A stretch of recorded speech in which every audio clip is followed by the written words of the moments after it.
नमस्कार। मैं मनोज कुमार। मेरे YouTube चैनल में आप सभी का स्वागत है। आज हम लोग लेकर आए हैं आप लोगों के लिए बाल विकास एवं शिक्षा शास्त्र का पार्ट 3। यहाँ पे पार्ट 3 में हम लोग लेकर चलते हैं बिना समय गंवाए। आप लोग हमारे इस वीडियो में, अगर आप लोगों को ये वीडियो अच्छा लगे तो लाइक कीजिएगा और हमारे चैनल को सब्सक्राइब कर लीजिएगा। आइए चलते हैं। पहला क्वेश्चन ये है, प्रायः बालक चलना किस वर्ष में सीख लेता है? ठीक है, तो लगभग 1.5 वर्ष में वो सीख लेता है चलना। ठीक है। नेक्स्ट दूसरा क्वेश्चन है, क्वेश्चन नंबर 2 है, शैक्षिक दृष्टि से बाल विकास की अवस्थाएं होती हैं। तो शैक्षिक दृष्टि से जो बाल विकास की अवस्थाएं होती हैं वो आपकी किशोरावस्था होती है, बाल्यावस्था होती है और शैशवावस्था होती है। ये 3 अवस्थाएं शैक्षिक दृष्टि से मानी गई है। और नेक्स्ट क्वेश्चन है, क्वेश्चन नंबर 3 हम देखते हैं, बालक में सर्वप्रथम भय, क्रोध तथा प्रेम के संवेग विकसित होते हैं। ये किसने कहा था? वाटसन ने कहा था कि बालक में सर्वप्रथम भय, क्रोध तथा प्रेम के संवेग विकसित होते हैं। नेक्स्ट क्वेश्चन है, क्वेश्चन नंबर 4, प्रथम बाल निर्देशन केंद्र किसके द्वारा खोला गया था? तो ये थे विलियम हिली के द्वारा खोला गया था। जी हाँ, विलियम हिली वैज्ञानिक थे। ठीक है, इन्हीं के द्वारा ये सर्वप्रथम खोला गया था। नेक्स्ट क्वेश्चन है आप लोगों का कि 5वां क्वेश्चन। नेक्स्ट 5वें क्वेश्चन पे हम लोग चलते हैं। 5वां क्वेश्चन है, किसकी क्रियाशीलता का संबंध मनुष्य की पहचान क्रिया से भी होती है? यहाँ पे देखिएगा, किसकी क्रियाशीलता का संबंध मनुष्य की पाचन क्रिया से संबंधित होता है। ध्यान दीजिएगा, पाचन क्रिया से संबंधित यहाँ पे प्रश्न किया है। ठीक है, तो ये होता है क्वेश्चन जैसे उसमें देगा। ठीक है, तो जिस तरह से ऑप्शन है उसी ऑप्शन के अकॉर्डिंग आप ट्रिक लगाएंगे। ठीक है, तो यहाँ पे अभिवृक्क है। ठीक है, और अन्य भी चीज़ें आती हैं। तो जिस तरह से इसमें क्वेश्चन को घुमा फिरा कर देगा उसके अकॉर्डिंग शरीर के अंगों को, ठीक है, लगाएंगे। तो यहाँ पर इसका है। नेक्स्ट क्वेश्चन है, वातावरण वह बाहरी शक्ति है जो हमें प्रभावित करती है। किसने कहा था? रास जी द्वारा बताया गया है कि वातावरण वह बाहरी शक्ति है जो हमें प्रभावित करती है। ठीक है, किसी भी बालक के लिए कि वातावरण ही वह बाहरी शक्ति होती है जो उसे प्रभावित करती है और उसके दिनचर्या में परिवर्तन लाने की चेष्टा करती है। आइए देखते हैं प्रश्न नंबर 7, बुद्धि परीक्षण निर्माण के जन्मदाता कौन है? बुद्धि परीक्षण के निर्माण के जन्मदाता जो हैं, ठीक है, अल्फ्रेड बीने को माना गया है। ठीक है, अल्फ्रेड बीने, जी हाँ, बुद्धि परीक्षण निर्माण के जन्मदाता। नेक्स्ट क्वेश्चन हम लोग चलते हैं, ब्रिजेश के अनुसार उत्तेजना भाग है। ब्रिजेश जी ने कहा था कि उत्तेजना जो भाग होता है संवेगात्मक विकास को इन्होंने माना है। नेक्स्ट क्वेश्चन है, क्वेश्चन नंबर 9, तर्क, जिज्ञासा तथा निरीक्षण शक्ति का विकास होता है। जो तर्क करने की और जिज्ञासा, खोज करने की, नई नई चीज़ों को जानने की इच्छा और निरीक्षण करने की, देखने की जो शक्ति होती है वो 11 वर्ष की अवस्था में होती है। नेक्स्ट क्वेश्चन जो होता है 10वां क्वेश्चन है, निम्न में से कौन सा वंशानुक्रम का नियम नहीं है? तो यहाँ पे देखिएगा नहीं है, ध्यान दीजिएगा। ठीक है, तो अभी प्रेरणा है। ठीक है, तो इस क्वेश्चन के अकॉर्डिंग जो भी दिया रहेगा उसको मारेंगे, तो ये अभी प्रेरणा वहाँ पर मारा गया है। नेक्स्ट क्वेश्चन है, एक कारक सिद्धांत को और किस नाम से जाना जाता है? तो एक कारक सिद्धांत जो है, एक कारक सिद्धांत को राजकीय सिद्धांत के नाम से भी जाना जाता है। एक कारक सिद्धांत को राजकीय सिद्धांत के नाम से भी जाना जाता है। नेक्स्ट क्वेश्चन नंबर 12 पर हम लोग चलते हैं, बुद्धि का सबसे पुराना सिद्धांत कौन सा है? बुद्धि का सबसे पुराना सिद्धांत जो है, बुद्धि का एक कारक सिद्धांत को माना गया है। ठीक है, एक कारक सिद्धांत ही जो है बुद्धि का सबसे पुराना सिद्धांत है। नेक्स्ट क्वेश्चन 13 पे चलते हैं, बुद्धि का द्विकारक सिद्धांत किसने दिया था? तो ये स्पीयरमैन द्वारा दिया गया था, बुद्धि का द्विकारक सिद्धांत। नेक्स्ट क्वेश्चन है, क्वेश्चन नंबर 14, स्पीयरमैन कहाँ के निवासी थे? तो जी हाँ, बता दें, फ्रांस के निवासी थे ये स्पीयरमैन। ठीक है, नेक्स्ट क्वेश्चन चलते हैं, स्पीयरमैन ने पहले किस विषय के प्रोफेसर थे? तो स्पीयरमैन जो थे वो सबसे पहले सांख्यिकी विषय के प्रोफेसर थे, बाद में उन्होंने मनोविज्ञान के प्रोफेसर बन गए। तो पहले सांख्यिकी विषय के प्रोफेसर थे। क्वेश्चन नंबर 16, स्पीयरमैन ने बुद्धि का संबंध किस से बताया है? तो स्पीयरमैन ने बुद्धि का संबंध जो है चिंतन से बताया है। इन्होंने चिंतन को निशाना साधते हुए और उस पर इन्होंने बुद्धि का संबंध बताया था। नेक्स्ट क्वेश्चन है, बालकों के भाषाई विकास का क्रम क्या है?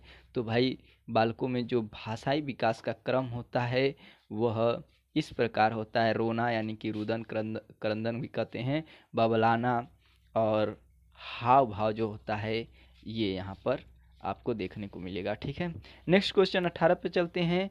बालक किस उम्र में वाक्यों द्वारा अपनी बात को कह पाता है? तो यहाँ पर 5 वर्ष की उम्र में, ठीक है, वो अपनी बात को कह पाता है वाक्यों द्वारा। ध्यान दीजिएगा, उस तरह से भी बोल सकता है, टाटा पापा, मम्मी पापा, ठीक है, 1 डेढ़ साल 2 साल में भी बोल सकता है, बट यहाँ पे वाक्यों की बात किया जा रहा है, शब्दों का नहीं। ठीक है, तो ये 5 वर्ष की अवस्था में है। बालक सबसे पहले क्या बोलता है? सबसे पहले वो व्यंजन बोलता है, वो सबसे पहले माँ शब्द बोलता है, क्योंकि माँ के पास ज़्यादा सम रहता है। ठीक है, उस समय बालक सबसे पहले किसकी भाषा को पहचानता है? बालक सबसे पहले अपनी माँ की आवाज़, भाषा को पहचानता है। ध्यान दीजिएगा, इसे ही मातृभाषा कहते हैं। ठीक है, नेक्स्ट क्वेश्चन है 21, क्वेश्चन नंबर 21, कहाँ पर बालक समाजीकरण के नियम को स्वयं सीखता है? तो वह है खेल का मैदान। खेल के मैदान में ही वह स्वयं निर्णय लेता है, ठीक है, कि आपस में सहयोग करना, कि कैसे सहयोग किया जाता है, अपने क्रोध पर संयम करना और त्याग करना, ये सभी चीज़ें जो है वहीं पर खेल के मैदान में सीखा जाता है। नेक्स्ट क्वेश्चन है 22 नंबर का, बालक के नकारात्मक सोच कौन सी अवस्था में उत्पन्न हो जाती है? बालक की जो नकारात्मक सोच है वह किशोरावस्था में जो होती है उत्पन्न हो जाती है। नकारात्मक सोच, ध्यान दीजिएगा, नकारात्मक सोच, निगेटिव सोच, ठीक है, कि हम किसी कार्य को कर रहे हैं तो सबसे पहले हम क्या सोचते हैं, ठीक है, कि वो कार्य होगा या नहीं होगा। ठीक है, तो जब कार्य करते हैं तो वो होगा ही होगा, तो ये सकारात्मक है। जब सोच लिए कि अरे ये नहीं होगा तो फिर सब गुड़ गोबर कर दिए, नकारात्मक हो गया। आगे देखिए, नेक्स्ट क्वेश्चन हम लोग चलते हैं 23 पर चलते हैं। क्षेत्र सिद्धांत किस विद्वान ने दिया था? तो क्षेत्र सिद्धांत जो है कर्ट लेविन ने दिया था। किसने दिया था? कर्ट लेविन ने। कर्ट लेविन कहाँ के वैज्ञानिक थे? ये जर्मन के वैज्ञानिक थे। नेक्स्ट क्वेश्चन है गेस्टाल्टवादी क्या है? गेस्टाल्टवादी जो है ये जर्मन के विद्वानों का समूह है जिसमें कोहलर, कोक्का और वर्दीमर शामिल हैं। ये तीनों वैज्ञानिक मनोवैज्ञानिक शामिल हैं, कोहलर, कोक्का और वर्दीमर। ठीक है, गेस्टाल्टवादी। नेक्स्ट क्वेश्चन है कर्ट लेविन किस संप्रदाय के समर्थक थे? कर्ट लेविन जो है संज्ञानवादी के समर्थक थे। नेक्स्ट क्वेश्चन, क्षेत्र सिद्धांत को किस किस नाम से जाना जाता है? तो क्षेत्र सिद्धांत जो है, ठीक है, आपका संज्ञानात्मक क्षेत्र का सिद्धांत, स्थान मनोविज्ञान का सिद्धांत, बाल दिशा मनोविज्ञान के सिद्धांत को जाना जाता है। क्वेश्चन नंबर 28 पे चलते हैं। कर्ट लेविन के क्षेत्र सिद्धांत में क्षेत्र का अर्थ क्या होता है? तो देखिएगा कि उन्होंने क्षेत्र सिद्धांत में उन्होंने दिया था, तो क्षेत्र का अर्थ यहाँ पे पूछा गया है जीवन के विभिन्न क्षेत्रों से है, जैसे कि शिक्षा का क्षेत्र, स्वास्थ्य का क्षेत्र। ठीक है, यहाँ पे स्वास्थ्य जो है थोड़ा सा गलत लिखा गया है। नेक्स्ट क्वेश्चन है अधिगम का श्रेणी क्रम सिद्धांत किसने दिया था? अधिगम का जो श्रेणी क्रम सिद्धांत है ये रॉबर्ट गैने महोदय ने दिया था। ठीक है, नेक्स्ट क्वेश्चन पर चलते हैं। क्वेश्चन नंबर 30 पर, रॉबर्ट गैने किस संप्रदाय के समर्थक थे? रॉबर्ट गैने जो हैं संज्ञानवादी संप्रदाय के समर्थक थे। नेक्स्ट क्वेश्चन है 31 पर चलते हैं। मानसिक आयु के माध्यम से बुद्धि को परिभाषित किसने किया था? तो भाई जान लीजिए कि मानसिक आयु के माध्यम से जो अल्फ्रेड बीने नामक वैज्ञानिक ने बताया था, और इन्होंने बताया था कि उसमें 2 चीज़ें होती है, एक मानसिक आयु और दूसरा जो होती है वास्तविक आयु। ठीक है, तो इस पर उन्होंने सूत्र भी दिया था। आगे चलते हैं, क्वेश्चन नंबर 32 पर चलते हैं। अल्फ्रेड बीने किस देश के निवासी थे? तो अल्फ्रेड बीने जो हैं फ्रांस के निवासी थे। कहाँ के निवासी थे? फ्रांस देश के निवासी थे। नेक्स्ट क्वेश्चन पे चलते हैं। अल्फ्रेड बिने किस विषय के प्रोफेसर थे? तो ये मनोविज्ञान के प्रोफेसर हैं। तो जान लीजिएगा कि जब भी अक्सर प्रोफेसर की बात किया जाएगा, ठीक है, तो उसमें सभी का प्रोफेसर के बारे में जान लीजिएगा। कुछ कुछ वैज्ञानिक का थोड़ा बहुत इधर उधर है, बाकी जितने भी हैं भी 100% जितने भी हैं उसमें से सभी मनोविज्ञान के ही हैं। तो अगर आप बाल विकास मनोविज्ञान पढ़ रहे हैं तो वो मनोविज्ञान से ही संबंधित प्रश्न पर अधिकतम है, ठीक है। तो बाकी तो सभी लोगों का वही है, मतलब अपना अलग अलग होगा। जैसे कि अभी इसके ऊपर कुछ कुछ क्वेश्चन में आपने पढ़ा होगा कि प्रोफेसर थे, तो कोई सांख्यिकी का प्रोफेसर था, बाद में मनोविज्ञान का बना, पहले सांख्यिकी का था, ठीक है, तो बाद में, तो वहाँ पे पहले आ जाएगा, तो पहले से समझ जाइएगा कि ये मनोविज्ञान का नहीं रहा होगा बल्कि किसी और का रहा होगा। तब तो अब उसमें आपको याद है तो मार दीजिएगा, नहीं याद है तो कोई बात नहीं। लेकिन अगर आपको ऐसे दे दिया है सीधे कि जैसे कि अल्फ्रेड बिने किस विषय के प्रोफेसर थे, तो इसमें मनोविज्ञान के ही सीधे लगभग उसमें मनोविज्ञान के ही मारते जाएंगे, ठीक है। तो फिलहाल आपके ऊपर है, जैसे पढ़ेंगे और जिस तरह से आप उसको समझेंगे वो आपके ऊपर निर्भर करता है। नेक्स्ट क्वेश्चन पे चलते हैं। क्वेश्चन नंबर 34 जो है, बुद्धि का एक कारक सिद्धांत किसने दिया था? तो बुद्धि का जो है एक कारक सिद्धांत जो है अल्फ्रेड बिने उनके सहयोगी ने दिया था। इसमें 3 लोग हैं शामिल, जो कि स्टर्न, टर्मन और साइमन हैं, ठीक है, स्टर्न, टर्मन और साइमन। नेक्स्ट क्वेश्चन है, क्वेश्चन नंबर 35 पर चलते हैं। बुद्धि के दो कारक सिद्धांत किसने दिया था? तो बुद्धि का द्विकारक सिद्धांत जो होता है, दो कारक सिद्धांत या द्विकारक सिद्धांत कह सकते हैं, स्पीयरमैन ने दिया था, ठीक है। बुद्धि के द्विकारक सिद्धांत या दो कारक सिद्धांत स्पीयरमैन द्वारा प्रतिपादित किया गया है।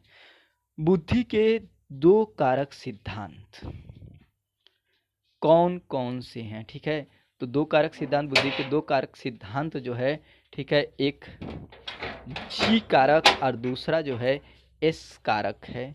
एक जी कारक है और दूसरा एक्स कारक है, यानी कि जी फॉर बोले तो जनरल, जी फॉर बोले तो जनरल और दूसरा एस फॉर बोले तो स्पेसिफिक, ठीक है। तो यहाँ पर जनरल और दूसरा स्पेसिफिक है।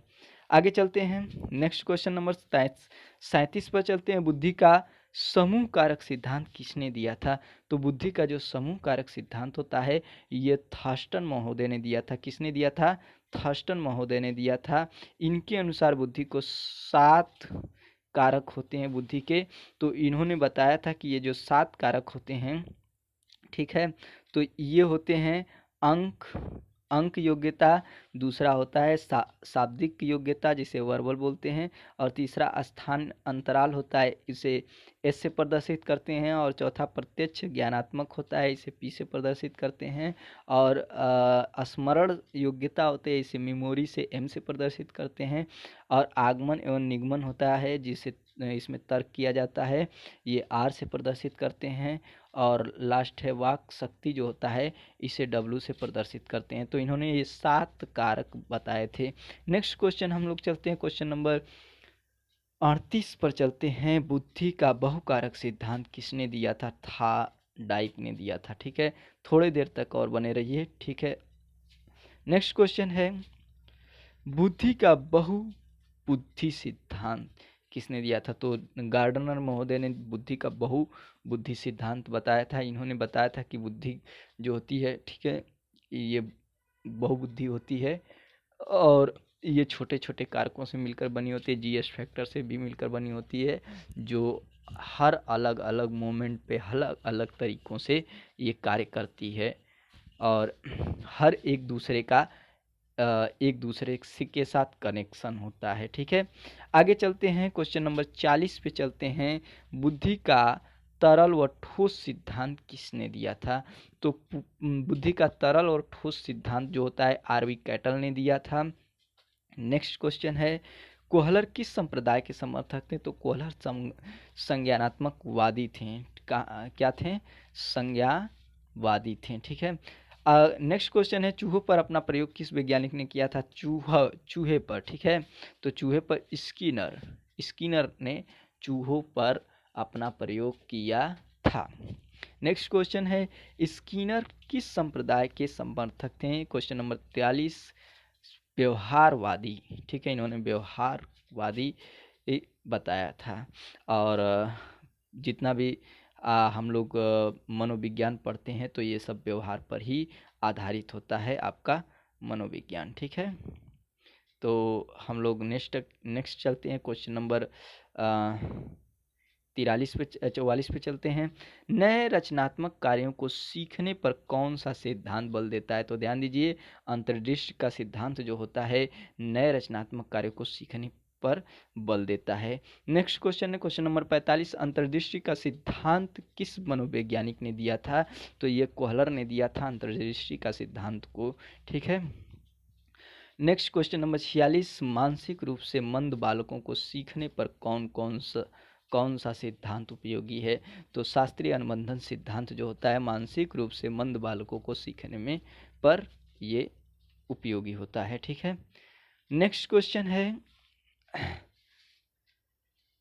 संज्ञानात्मक सिद्धांत किसने दिया था? तो संज्ञानात्मक सिद्धांत जो होता है ये ब्रूनर ने दिया था। ब्रूनर नामक वैज्ञानिक ने संज्ञानात्मक सिद्धांत को दिया था। नेक्स्ट क्वेश्चन नंबर 48 पर चलते हैं, ब्रूनर किस संप्रदाय के समर्थक थे? तो ब्रूनर जी जो थे संज्ञानवादी थे। नेक्स्ट क्वेश्चन 49 पे चलते हैं, कौन सा सिद्धांत जीव विधि के हर क्षेत्र पर बल देता है?